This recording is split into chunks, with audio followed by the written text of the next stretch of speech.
We are just 1 week away from the baseball season. Finally, we will have baseball in Chicago. Both the Cubs and White Sox open at home. And here to preview the baseball season, my man, Cubs legend, the Hall of Famer, Andre Dawson. Hawk, how are you? I'm fine, doing real well, thank you. Yourself? Hey, I'm doing good. Hawk, before we talk baseball, I got to ask you, how are you and the family doing down in Miami? Because the coronavirus numbers in Florida are just going unbelievably crazy. Yeah, well, we've had an unfortunate spike in the virus itself, and it's really forcing the hands of the politicians here now. So, like before, we're just using extreme precaution and trying to be as safe as possible, and like everybody else, kind of ride this thing out. Yeah, I mean, it's coronavirus. It's no joke. I know from experience having caught it. It's absolutely no joke. Thank goodness I was able to recover. Well, baseball starts in 1 week. It's a 60-game sprint. Are you excited and happy that we are finally going to have baseball? Well, I look forward to it for quite some time, and hopefully now we can finally see the game return itself without any more hiccups. Um, First and foremost is, of course, the safety of the players themselves. But I think from a ex-player and still a fan perspective, we're looking forward to the return of sports in general, but baseball in a sense, because it's pretty much my livelihood and Mhm. being still employed and in the game itself. Yeah, you're looking forward to it, and just like I say, hopefully there won't be anything that's going to set us back, and we can get through these 60 games and the playoffs. Now, normally baseball's a 162 game marathon. This is going to be a 60-game sprint. Because last year, after 60 games, the world champion Washington Nationals wouldn't even have made the playoffs. Is this going to be fun from a baseball player's point of view? Because every game counts. Oh yeah, it's like you said, it's going to be a sprint, and you just gotta take it one game at a time, and do whatever necessary means there is to win that game. You don't want to get out of the blocks slow. You know that can play havoc the last week of the season itself, and um, unfortunate to say, everybody has an opportunity, and the key Mhm. is, again, getting off to a good start. I think pitching has to be at a premium. Um, of course, teams are going to go out. There's going to be offense. They're going to score runs, but because you have the opportunity to expand rosters initially, your pitching has got to be marquee, and that's got to, I think, get you over the edge very early. Mhm. What about the Cubs? I know you are an employee of employed by the Chicago Cubs. Can they win that division? And, the first year manager, and he only has 60 games.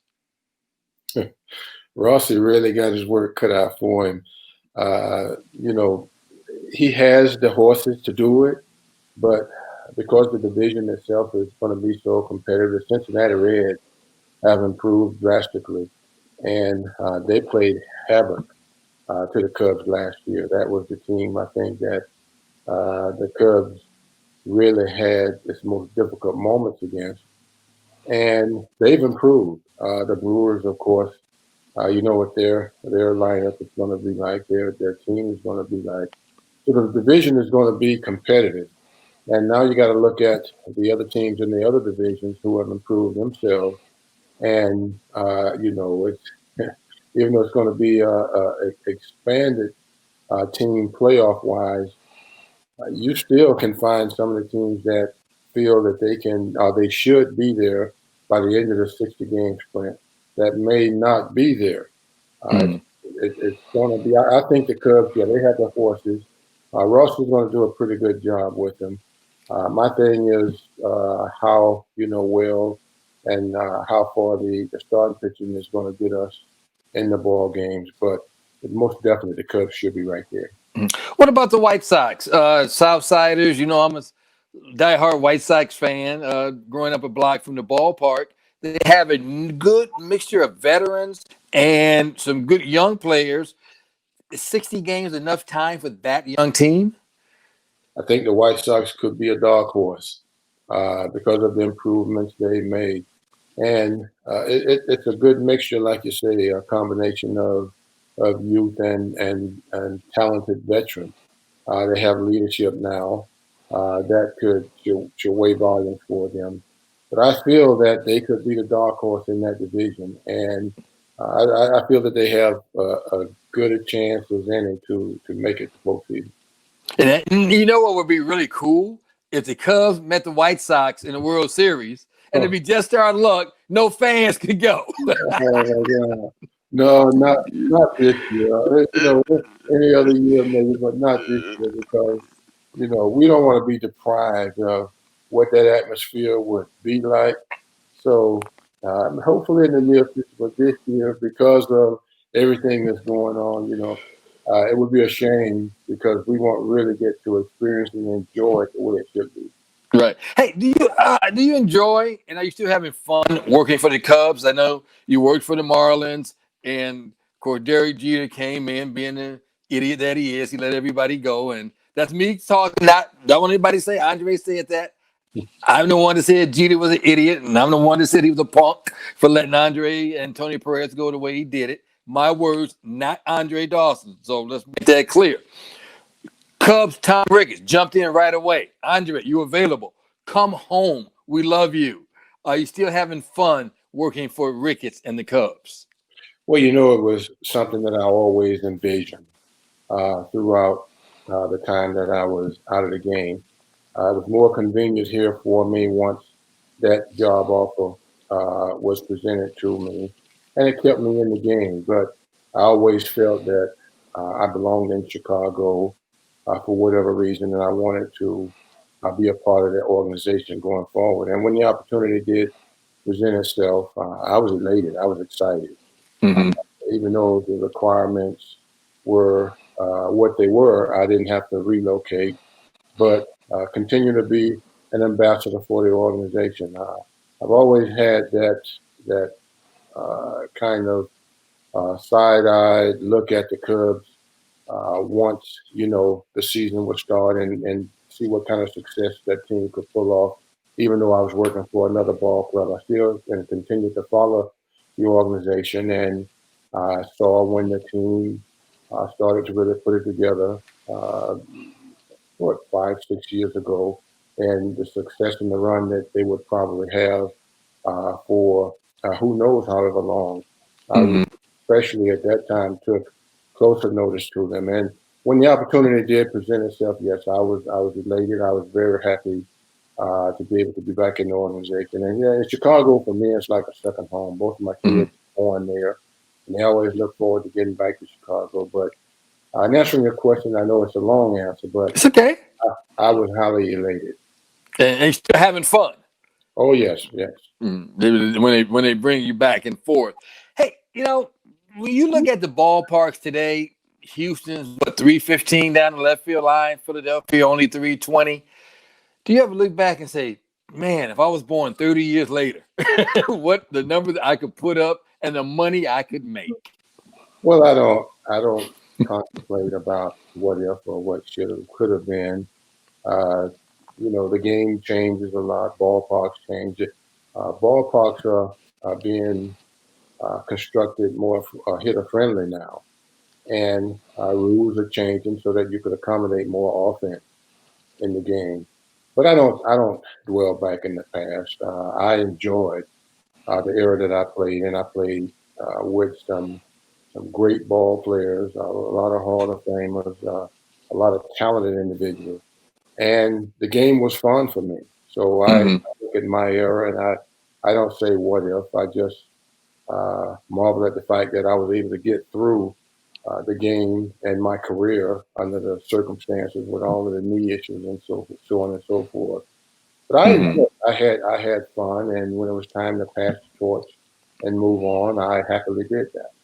I just look at the ballparks today, and the pitching with expansion. I mean, a guy like you, Billy, me, Ernie, they couldn't pay you guys enough today. You got guys making $6 million, $10 million batting 110 off the bench, just being pinch runners, man. It's unbelievable. But I guess, like you said, the game changes. Yeah, well, in a sense, it's good to know that you have smaller ballparks and you have a lot of hard throwers who are Mike Sheffield pitchers today and who will come right at you. They just want to go as hard as they can, realizing that because you got three guys waiting in the bullpen to close the game out, uh, Mm-hmm. you're gonna get a lot of opportunities. So I would love to have seen the pitching up today, see these guys with these big arms. But like I said, again, I faced some really good pitching during my day, and it's a time when I think salaries are inflated, and you got to be hungry. You got to be hungry now because Mm-hmm. it's so opportunistic for you, and if you happen to not be able to take advantage of that, then it's just your loss. Right. Hey, is there one player that's playing today that you would pay to go see? Well, I don't get to see a lot of Mike Trout because he's in the other league. The other guys uh, who obviously come to mind, I see them because they're in the National League. And Mike Trout, being the stud that he's been from day one that he stepped on the playing field, I think would be a presence that you want to spend your money to go and watch, or have the opportunity to go and watch play on an everyday basis. Yeah, but I tell you what, he is unbelievable. He's something else.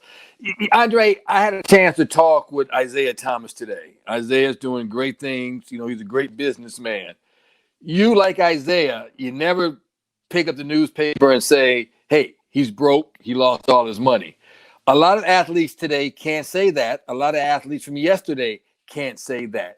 What have you been able to do to stay financially secure after baseball that a lot of athletes have not been able to do? Well, I'm not broke, and I didn't lose all of my money.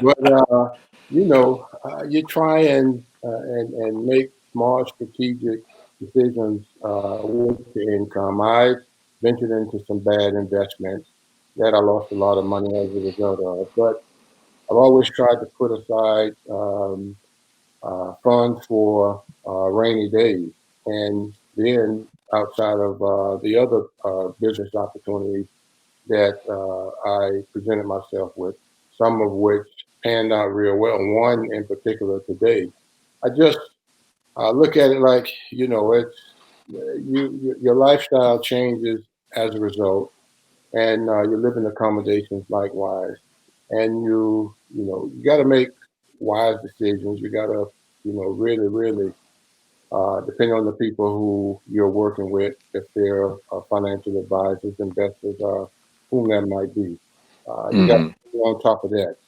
But you can blow a lot of money. I've seen it done on many occasions by individuals who just live for the day and Mm-hmm. plan for tomorrow.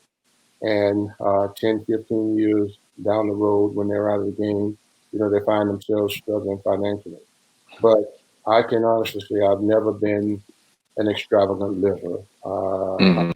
always felt that I had to put my family first and make sure because I don't know how long you don't know how long you're going to be on this earth. No day is guaranteed, and Right. as long as they're set up financially, then you feel like well you accomplished what you were supposed to. So I look back and Major League Baseball gave me a grand opportunity to do some pretty good things over a 20-year playing career.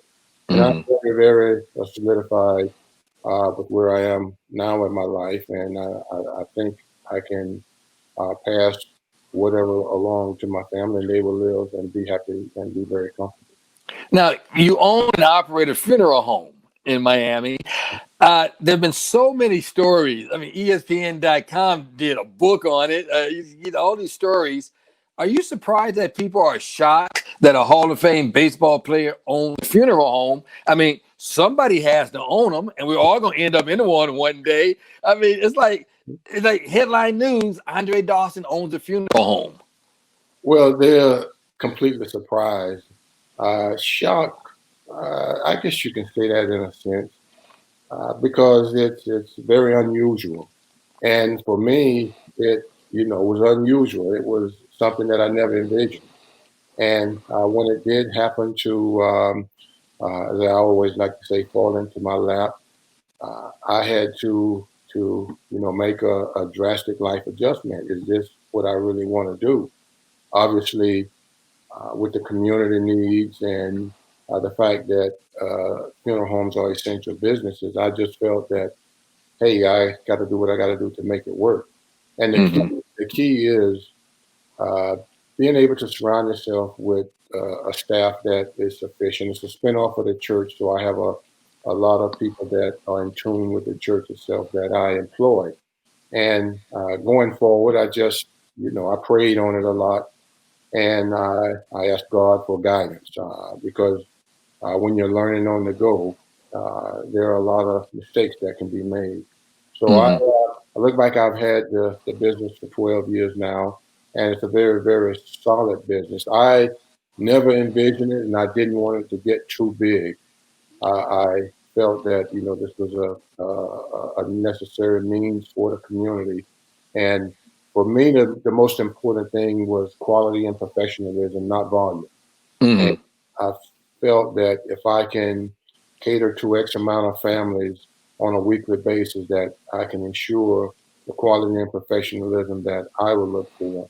And, looking back on it, now that I'm both feet in, I just, said that, well, this is perhaps maybe my call, and this is where God has placed me at this point in time in my life. And I'm completely satisfied with where I am. And Andre, I think anybody that knows you or watched you or got to be around you would know quality and professionalism. You can look that up in the dictionary and your picture would be there because you've always been considered as a quality and a professional athlete. You've always been a first class type of guy. And that's why the Chicago fans love you, both White Sox and Cub fans. And I really appreciate you taking time out today to talk a little baseball with me. And hopefully, the Cubs can bring you up here. I know we're not going to have fans, but hopefully that does not include an ambassador that you can get in. You never know, you might see me out there on one of those rooftops one of these days. Yeah, hey, because the rooftops are open, right? Yeah, Right. we go over there to the rooftop. Hey, Andre, hey, best to you, and hey, please stay safe out there in Miami. Absolutely. And likewise, pal, you do the same, man. It's my pleasure guesting with you. All right, thank you. That's Andre Dawson, the Hall of Fame baseball player known as the Hawk. Thanks, Andre. All right, friend.